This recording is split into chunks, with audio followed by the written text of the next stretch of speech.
किसान साथियों नमस्कार, राम राम, सत श्री अकाल, आदाब। किसान साथियों आप अच्छे होंगे, ठीक होंगे, भगवान से कामना करते हैं, दुआ करते हैं आप जहाँ भी रहें स्वस्थ रहें, अच्छे रहें, आपके काम में दिन दुगनी रात चुगनी उन्नति हो। परम पिता परमेश्वर से हमारी यही कामना है। किसान साथियों मैं अमित महिला, तहसील लुवारू, डिस्ट्रिक्ट भिवानी, हरियाणा से। आज दिनांक 25 अक्टूबर 2022 और कल हमने इल्ली के प्रकोप अगर फसल पर आ जाए तो उससे कैसे छुटकारा हम पाएँ, उसके ऊपर हमने विस्तार से बातचीत किया। काफ़ी किसान साथियों के जो भी सवाल जवाब थे उनका जवाब हमने व्हाट्सएप के माध्यम से या जो भी जिस माध्यम से हमें सोशल मीडिया के माध्यम से मैसेज प्राप्त हुआ उनको देने की प्रयास हमारी तरफ से हुई।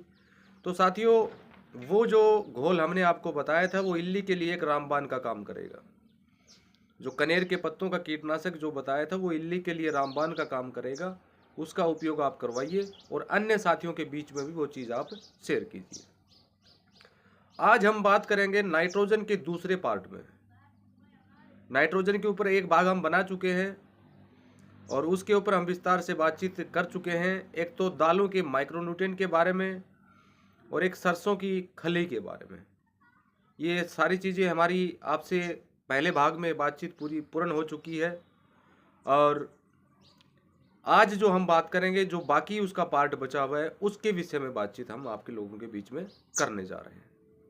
तीसरा पॉइंट, जब हमारी मिट्टी, अब तो वो टाइम नहीं है लगाने का, हरी खाद की हम बात करते हैं। जैसे ढेंचा की बात करें, मूंगी की बात करें, सन की बात करें या दलहनी जो भी फसलें हैं उनकी हम बात करें, क्योंकि इन सभी की गांठों में अगर सही तरीके से बात की जाए तो दलहनी जितने भी फसलें हैं, जैसे अब चने का सही उपयोग समय है। जब पौधा बड़ा होना स्टार्ट होता है तो उसकी जो जड़ें होती हैं, जड़ों में गांठें बनती हैं और जब उस गांठ को आप फोड़ेंगे तो लाल लाल कलर का पदार्थ निकलता है जो जिसे हम राइजोबियम बोलते हैं। राइजोबियम के अंदर काफ़ी मात्रा में नाइट्रोजन पाया जाता है और राइजोबियम जो होता है वो नाइट्रोजन को फिक्स करने का काम करता है। ये आप भी जानते हैं अच्छी तरह, काफ़ी फार्मर इस बारे में जानते भी होंगे, क्योंकि वायुमंडल में 78 से 80% के आसपास नाइट्रोजन है। राइजोबियम एक माध्यम होता है उसमें जो वायुमंडल से नाइट्रोजन को ग्रहण करता है या जो भी पौधे को जिस माध्यम से देता है। देखिए इसके बारे में ज़्यादा विस्तार से जानकारी नहीं है मेरे को, लेकिन इतना मेरे को कन्फर्म पता है कि राइजोबियम सहायक होता है नाइट्रोजन पौधों को देने में। और राइजोबियम का कल्चर अलग से प्रयोगशालाओं में भी बनता है। वो आप भी जितनी बड़ी बड़ी प्रयोगशाला है वहाँ पर राइजोबियम पाया जाता है, कल्चर आप वहाँ से भी ले सकते हैं। और वैसे ऑलरेडी वेस्ट डिकम्पोजर जो कल्चर हमारा है उसके अंदर एजोवेक्टर पाया जाता है, वो भी नाइट्रोजन फिक्सन करने का काम हमारी फसलों में करता है। तो हरी खाद के ऊपर हम बातचीत कर रहे थे। हरी खाद के रूप में जैसे ढेंचा की बात करें उसकी जड़ों में भी राइजोबियम होता है, चने की बात करें उसकी जड़ों में भी राइजोबियम होता है। इसमें जो राइजोबियम है अलग अलग प्रकार से पाया जाता है, क्योंकि राइजोबियम की काफ़ी वो कहते हैं कि प्रणालियाँ हैं, अलग अलग नाम से हम इसको जान सकते हैं। इसका कभी भगवान ने चाहा तो एक अच्छा सा लिटरेचर हम बनाएंगे, एक पुस्तक का निर्माण हम करेंगे कि कौन सी दालों में कौन सा राइजोबियम पाया जाता है, वो आप लोगों के बीच में हम शेयर करने का काम करेंगे। तो आप जैसे अप्रैल, मई, जून, जुलाई का महीना जो होता है इस समय में ये चीज़ें आप लगा सकते हैं।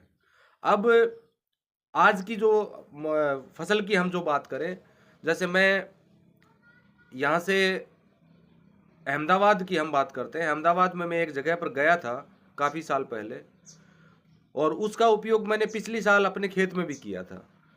तो उन्होंने क्या कर रखा था कि वन डोर में, वन लाइन में तो उन्होंने गेहूं लगा रखा है और उस गेहूं के साथ की लाइन में चना लगा हुआ है, यानी मिश्रित खेती वो किसान साथी कर रहा था।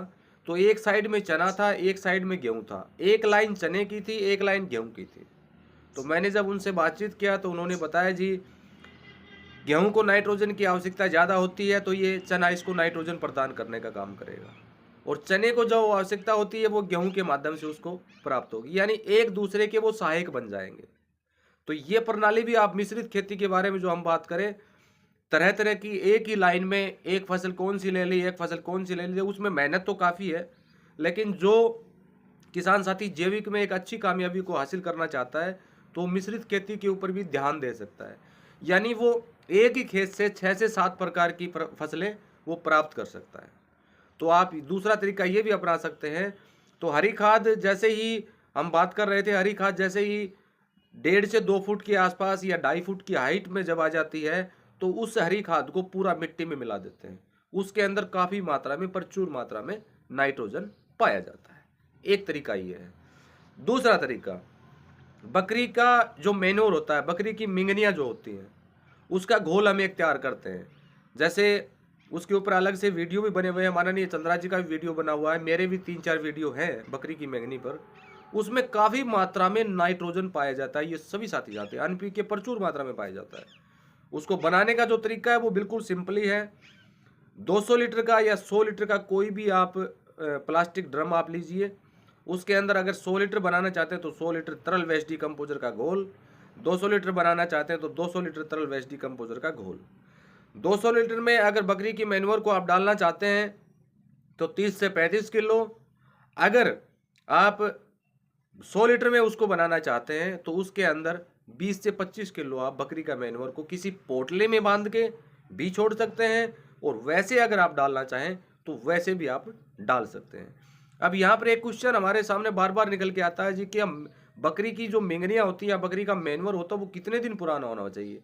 चाहे वो 5 से 7 दिन पुराना हो तब भी चलेगा, और ज़्यादा से ज़्यादा कितना भी पुराना क्यों ना हो, कोई भी उसमें समस्या नहीं है, दिक्कत नहीं है, आप उसका उपयोग कर सकते हैं। उसके अंदर प्रचुर मात्रा में नाइट्रोजन, एनपीके प्रचुर मात्रा में पाया जाता है, और उसका रिजल्ट भी बहुत जल्दी मिलता है, क्योंकि 12 से 13 दिन में वो रेडी हो जाता है। अब उसको फोलियर स्प्रे में आपको यूज जो करना है वो 10% के हिसाब से आपको यूज करना है। 1 एकड़ के अंदर 10 लीटर आपको डालना है फोलियर स्प्रे में। अगर पानी के साथ में आप डालना चाहें तो 30 से 40% आप उसमें डाल सकते हैं, कोई भी किसी तरह की समस्या नहीं है। और ज़्यादा जानकारी के लिए उसका वीडियो आप देख लीजिए, वीडियो ऑलरेडी 3 से 4 वीडियो बने हुए हैं, उससे और भी जानकारी आपको हासिल हो जाएगी। अब हम बात करें तीसरे तरीके की। तीसरे तरीके से हम नाइट्रोजन कैसे प्राप्त करें।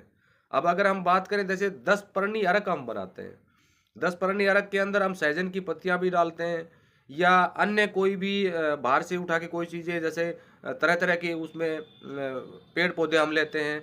जैसे हम बात करें हरहर की पत्तियां लेते हैं, या नहीं सहजन की पत्तियां लेते हैं, धतूरा हम उसके अंदर लेते हैं, अमरबेल के हम लेते हैं, और उसमें सीताफल भी हम ले लेते हैं, या अन्य कोई भी जिसको पशु पक्षी नहीं पशु ना खाता हो, कम खाता हो, कहने की बात यह है, उसके अंदर भी काफ़ी मात्रा में नाइट्रोजन होता है। अगर आप इस बात को ध्यान दें तो 10 परनियारक का भी आप कीटनाशक में भी उपयोग कर सकते हैं, और नाइट्रोजन की डेफिशिएंसी को भी पूरा करने का के लिए भी आप इसका उपयोग कर सकते हैं, क्योंकि सहजन के अंदर काफ़ी मात्रा में नाइट्रोजन होता है, और उसका काफ़ी किसान साथी लाभ भी उठा रहे हैं।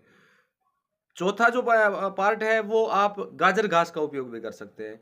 गाजर घास में ज़्यादा तो नहीं होता, लेकिन कुछ मात्रा में नाइट्रोजन पाया जाता है, तो उसके माध्यम से भी आप नाइट्रोजन की पूर्ति आप कर सकते हैं। पांचवा अगर हम बात करें तो दही मट्ठा, उससे भी हम नाइट्रोजन की प्राप्ति कर सकते हैं। मट्ठा का कीटनाशक के रूप में भी उपयोग होता है, और नाइट्रोजन की पूर्ति के लिए भी उसका उपयोग आप कर सकते हैं। वो कैसे बनता है इसके बारे में काफ़ी किसान साथी जानते हैं, क्योंकि ये घोल जो है ये ऑलरेडी बहुत पुराने घोल हैं, और इनके बारे में हर किसान साथियों को जानकारी है। फिर भी अगर किसी साथी को जानकारी ना हो तो वो मेरे पास व्हाट्सएप मैसेज कर सकता है, उसको हम जानकारी देने का हमारी तरफ से पूरा पूरा प्रयास हम करेंगे। अगला जो छठा हम पार्ट की हम बात करें, जैसे पत्थरों का घोल हम बनाते हैं, उसके अंदर भी काफ़ी तत्व पाए जाते हैं, और उसमें नाइट्रोजन भी पाया जाता है।